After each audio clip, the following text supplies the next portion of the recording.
With me now are Olin Horn, Faith Johnston, and Bernie McDade. And let me just say welcome to all of you. Appreciate you coming on tonight. Thank you. Before we talk about today's event, I'd like each of you to tell me a little bit about what happened to you, a little bit of your story. And Bernie, why don't you start? Yes, I was abused as a kid, 11, 12 years old, 1968, 69, in St. James Parish in Salem, Mass. Father Birmingham was the priest. I was an altar boy. I was abused in the sacristy. I was abused in his car when he'd come out into my neighborhood. And I was abused in the guidance room, which was the cult room between the two classrooms while class was in session. Multiple classmates also were abused at the same time in same settings.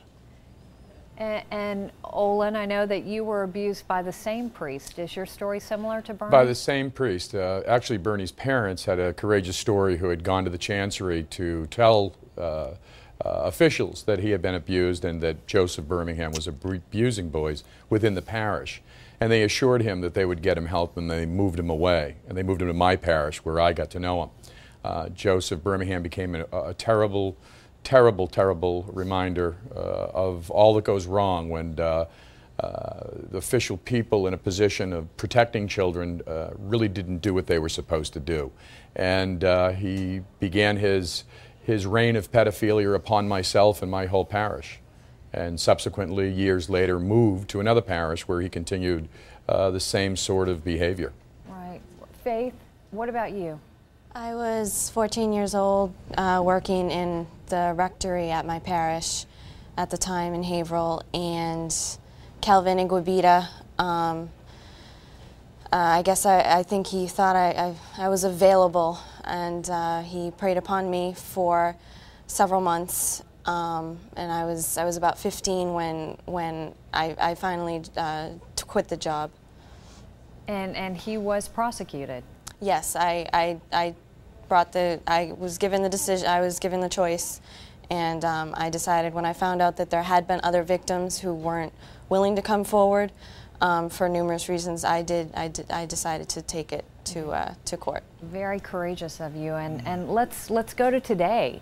What an extraordinary thing to happen today. And Bernie, tell us how this meeting came about. We were invited by the Vatican to see the pontiff to talk about this issue. It's been a long time waiting, but it did occur, finally.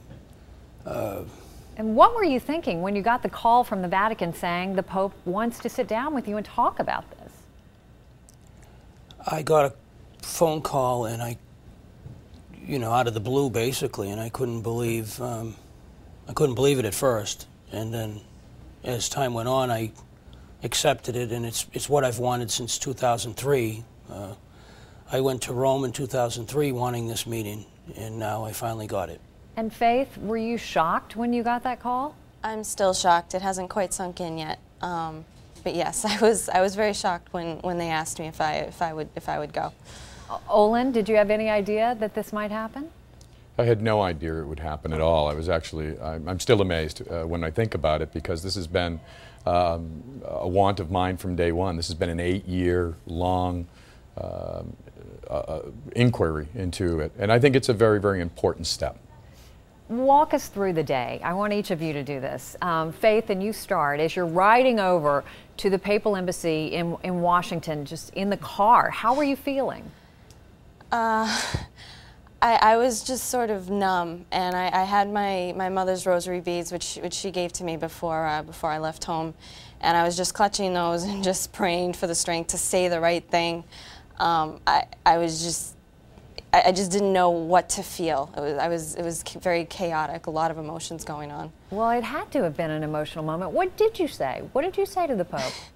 I didn't end up saying anything. I got up to him and I burst into tears. But honestly, I think that was, I don't think I could have, any words I could have said, I think just my tears alone it just spoke so much, yeah. So Bernie, what about you? When you were in his presence, what was it like? We spoke.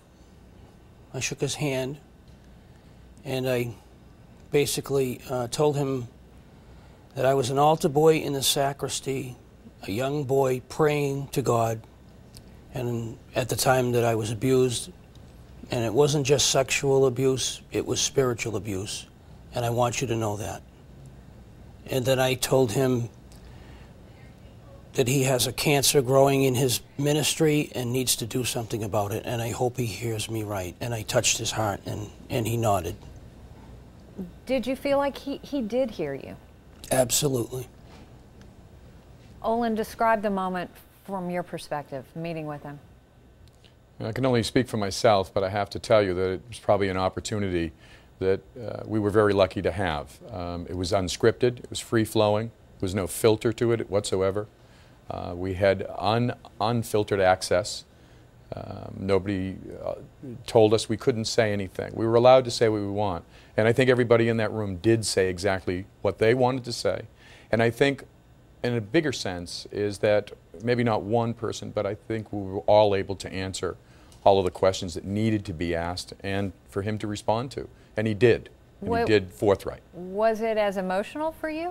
It was absolutely emotional. There's no way you can sit in a room full of survivors and hear stories, or even just watch a survivor not even be able to come to terms with the abuse as Faith did.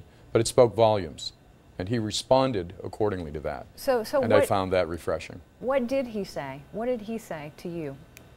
He first apologized, and I didn't think I needed an apology.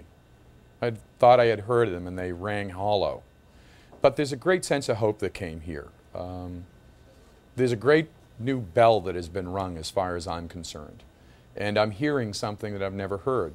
The other part of it that really took me by surprise is that he seemed to intrinsically understand what we were talking about. It wasn't something that he got from a newspaper or it was something that he had learned from his assistants. It was something that he obviously spent time to get to know. And he spoke to those issues to each one of us in a spiritual way, in a pastoral way, and he also was very respectful of where and what we wanted to talk about.